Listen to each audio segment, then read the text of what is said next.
Presencia de Satanás en el mundo moderno.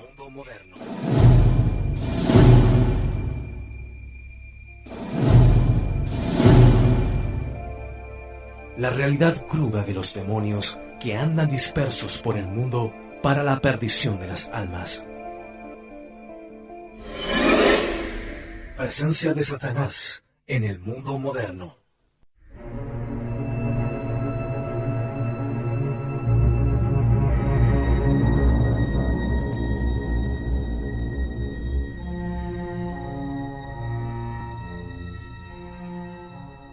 Queridos auditores de Convicción Radio, aquí volvemos con narraciones de un exorcista, por el padre Gabriel Amort. Comenzamos en el capítulo titulado En punto de partida. Veamos de qué se trata. Un día me llamó por teléfono un obispo para recomendarme que exorcizara a cierta persona. Como primera respuesta, le dije que él mismo proveyera a nombrar un exorcista. Me contestó que no lograba encontrar a un sacerdote que aceptara este servicio. Lamentablemente, esta dificultad es general. A menudo, los sacerdotes no creen en estas cosas, pero si el obispo les ofrece el encargo de ser exorcistas, les parece sentir encima de ellos a los 1000 diablos, y se niegan.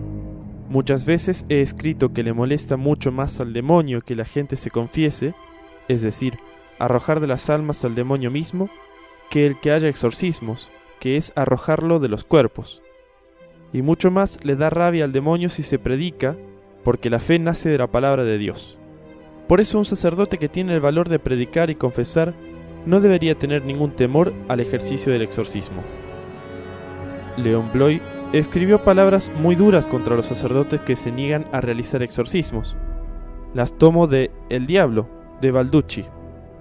Los sacerdotes no utilizan casi nunca su poder de exorcistas porque les falta fe y, en últimas, tienen miedo de disgustar al demonio.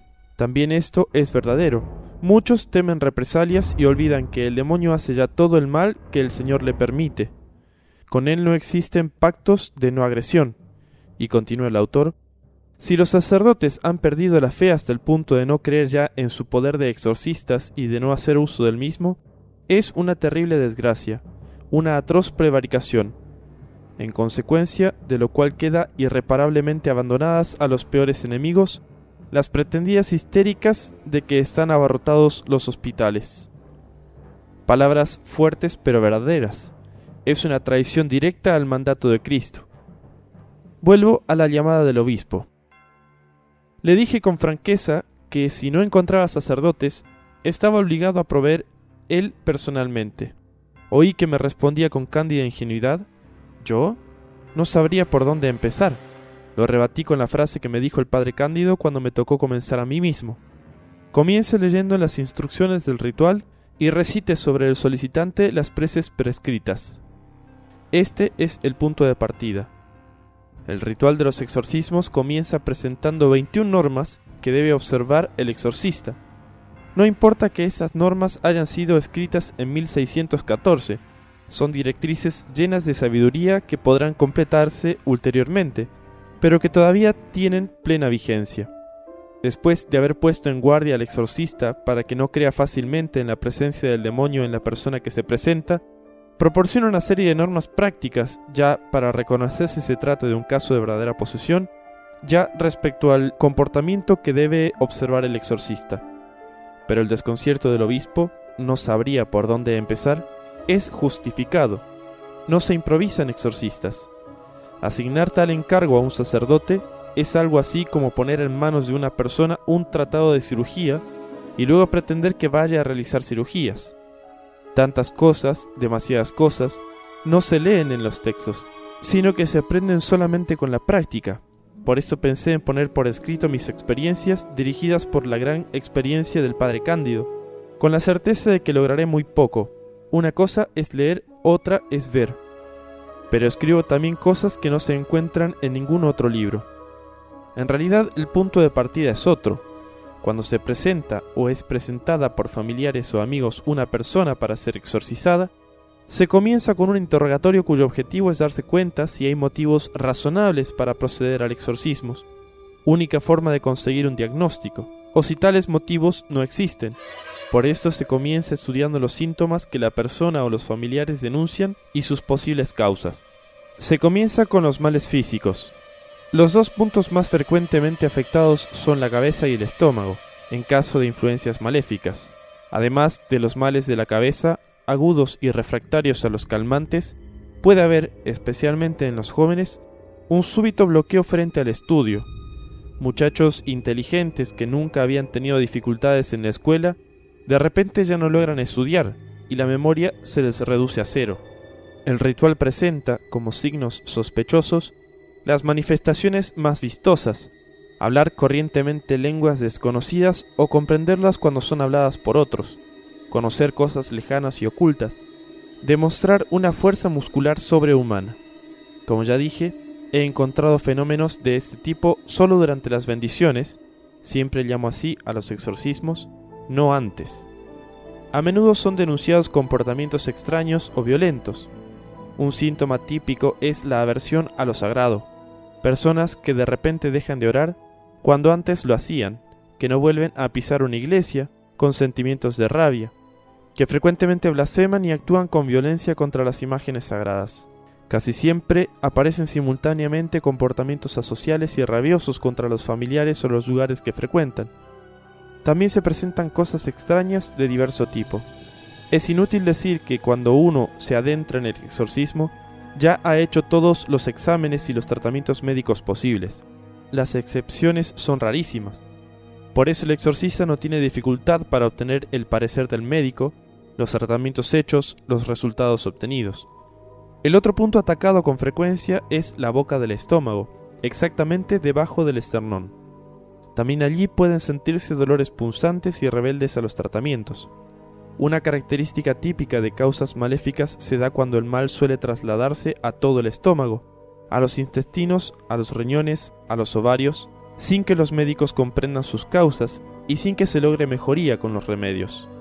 Hemos afirmado que uno de los criterios para reconocer la posesión diabólica es que las medicinas resultan ineficaces, no así las bendiciones. Exorcicé a Marcos, afectado por una fuerte posesión. Había estado largo tiempo hospitalizado y atormentado con tratamientos psiquiátricos, en especial electrochoques, sin que tuviera la más mínima reacción.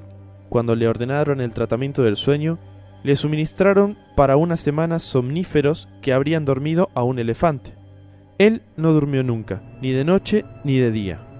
Caminaba por la clínica con los ojos inyectados como un idiota. Finalmente se presentó al exorcista y de inmediato comenzaron los resultados positivos. También la fuerza extraordinaria puede ser un signo de posesión diabólica. Un loco en el manicomio puede ser dominado con la camisa de fuerza. Un endemoniado no, rompe todo, inclusive cadenas de hierro, como cuenta el Evangelio del endemoniado de Gerasa. El padre Cándido me contó el caso de una muchacha flaca y aparentemente débil. Durante los exorcismos era dominada a duras penas por 4 hombres. Rompió todas las ataduras, incluso las fuertes correas de cuero con que intentaron atarla. Una vez, después de haber sido atada con gruesos lazos a una litera de hierro, destrozó en parte los hierros y en parte los dobló en ángulo recto.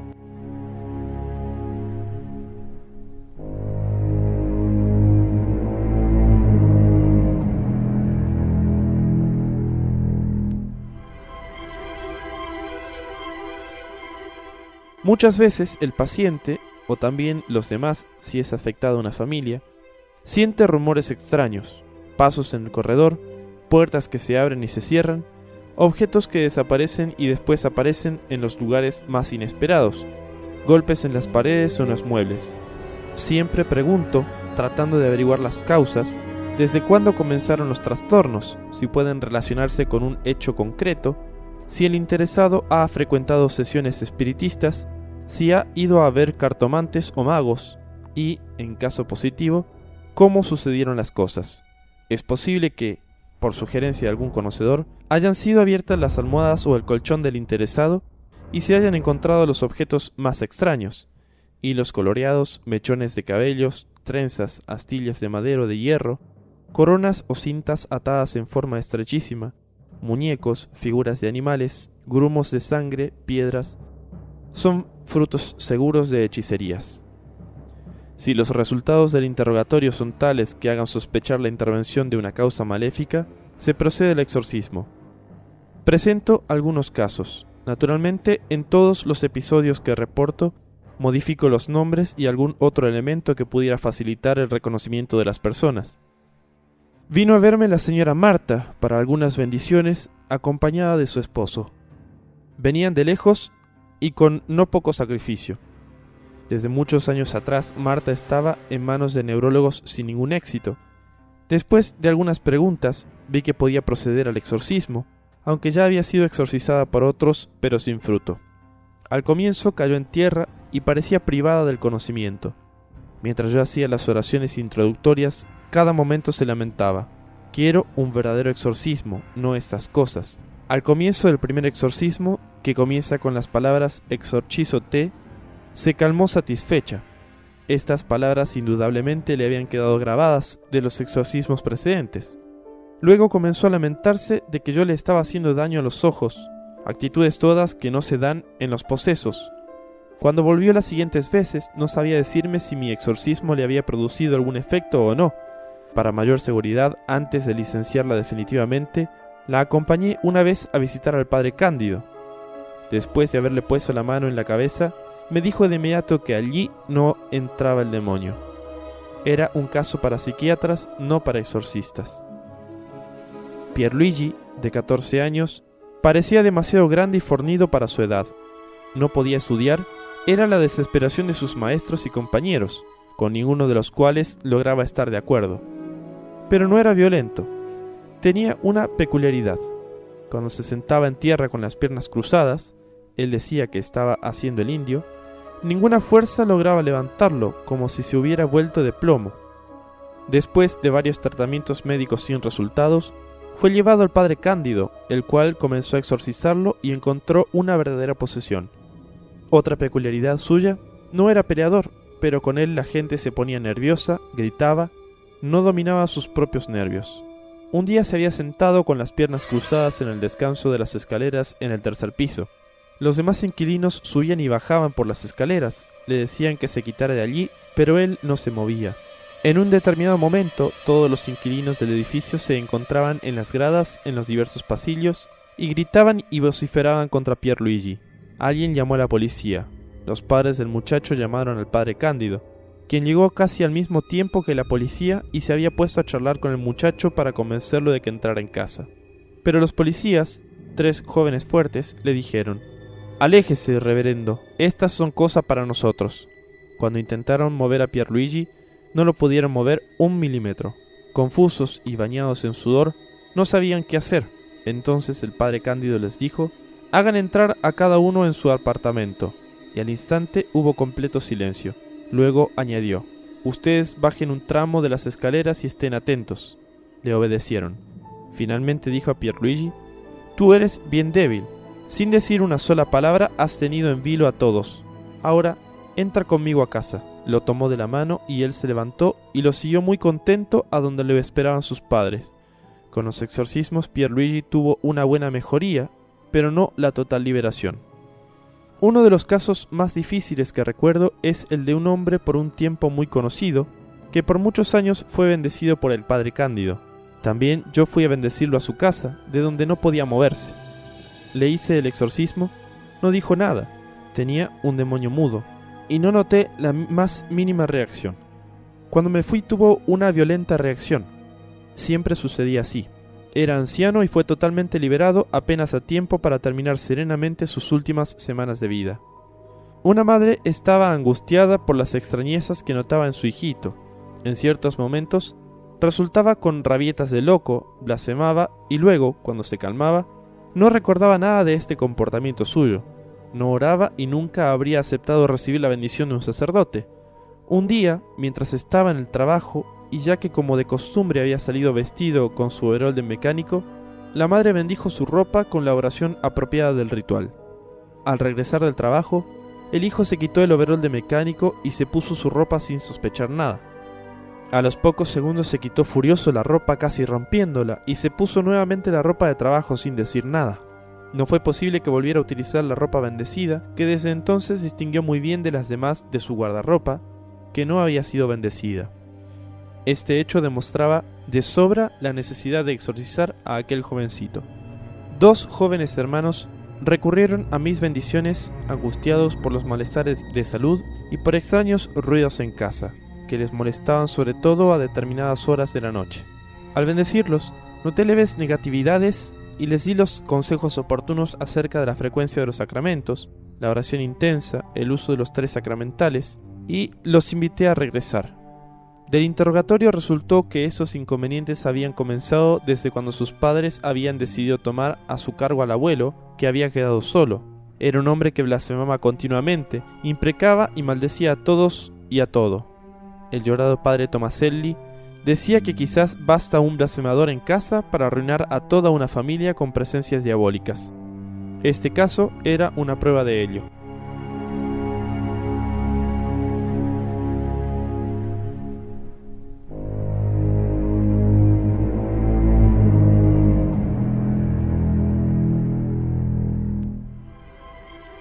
Un mismo demonio puede estar presente en varias personas.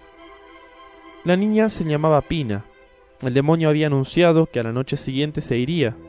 El padre Cándido, aunque sabía que en esos casos casi siempre mienten los demonios, se hizo ayudar por otros exorcistas y solicitó la presencia de un médico.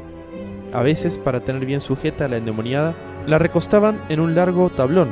Ella se retorcía y cada rato se caía al suelo, pero en el último momento de la caída se levantaba como si una mano la sostuviera. Por eso nunca se hizo daño. Después de haber trabajado en vano toda la tarde y medianoche, los exorcistas debieron desistir. A la mañana siguiente, el padre Cándido estaba exorcizando a un muchachito de unos 6 o 7 años, y el diablo que estaba dentro de aquel niño comenzó a canturrear al padre. Esta noche ustedes trabajaron mucho, pero no pudieron nada. Nos hemos burlado. Yo también estaba allí. Al exorcizar a una niña, el padre Cándido le preguntó al demonio cómo se llamaba. Zabulón, respondió. Terminado el exorcismo, mandó a la niña a orar delante del sagrario. Le llegó el turno a otra niña también poseída, y también a este demonio le preguntó el nombre el padre Cándido. Zabulón, fue la respuesta. ¿Eres el mismo que estaba en la otra? Quiero una señal. Te mando en nombre de Dios que vuelvas a la que vino primero. La niña emitió una especie de alarido, y luego, de golpe, susurró y quedó en calma. Entretanto, los circunstantes oyeron que la otra niña, la que estaba orando, continuaba el mismo alarido. Entonces el padre Cándido le ordenó: «Vuelve acá de nuevo». De inmediato la niña presente prosiguió su alarido mientras la anterior continuaba en oración. En episodios como este, la posesión es evidente. Como es evidente en ciertas respuestas acertadas, en especial de niños. A un niño de 11 años, el padre Cándido quiso hacerle preguntas difíciles cuando se reveló en él la presencia del demonio. Lo interrogó. Sobre la tierra hay grandes sabios, altísimas inteligencias que niegan la existencia de Dios y la existencia de ustedes. ¿Tú qué dices de esto? El niño repuso de inmediato: vaya inteligencias altísimas, son altísimas ignorancias. Y el padre Cándido continuó con la intención de referirse a los demonios: hay otros que niegan a Dios conscientemente con su voluntad. Para ti, ¿qué son? El pequeño obseso se paró con furor. ¡Cuidado! Recuerda que nosotros quisimos reivindicar nuestra libertad frente a Él. Le dijimos no para siempre. El exorcista le replicó: explícamelo y dime qué sentido tiene reivindicar la propia libertad frente a Dios cuando separado de Él tú no eres nada, como yo. Es como si en el número 10 el 0 quisiera emanciparse del 1. ¿Qué llegarías a hacer? ¿Qué habrás realizado? Yo te mando en nombre de Dios. Dime, ¿qué has realizado de positivo? Vamos, habla. Aquel, lleno de rabia y terror, se contorsionaba, echaba espumarajos, lloraba en un modo terrible, inconcebible a un niño de 11 años y decía: no me hagas este proceso, no me hagas este proceso. Muchos se preguntan si es posible llegar a tener la seguridad de hablar con el demonio. En casos como este no queda duda. Otro episodio. Un día el padre Cándido exorcizaba a una muchacha de 17 años, campesina, acostumbrada a hablar en su dialecto, por lo cual sabía mal el italiano. Estaban presentes otros 2 sacerdotes que cuando emergió la presencia de Satanás no dejaban de hacerle preguntas. El padre Cándido, mientras seguía recitando las fórmulas en latín, Le mezcló las palabras en griego: calla, basta. Súbitamente la muchacha se volvió hacia él. ¿Por qué me mandas callar? Díselo más bien a estos dos que siguen preguntándome. El padre Cándido le ha preguntado muchas veces al demonio en personas de cualquier edad, pero prefiere hacerles la pregunta a los niños, porque es más evidente que dan respuestas que no están al alcance de su edad. En esos casos es más cierta la presencia del demonio. Un día preguntó a una niña de 13 años, dos enemigos que durante la vida se han odiado a muerte y terminan ambos en el infierno, ¿qué relación tienen entre ellos habiendo de estar los dos juntos por toda la eternidad? Esta fue la respuesta. ¡Qué tonto eres! Allí cada uno vive replegado en sí mismo y desgarrado por sus remordimientos. No existe ninguna relación con nadie.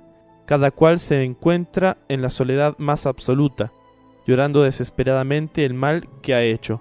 Es como un cementerio.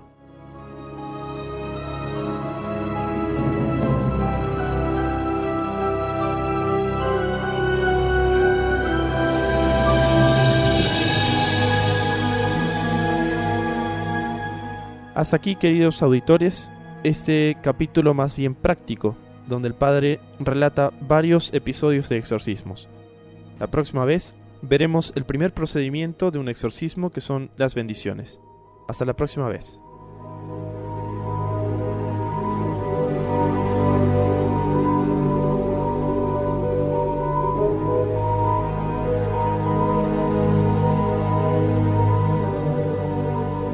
Presencia de Satanás en el mundo moderno.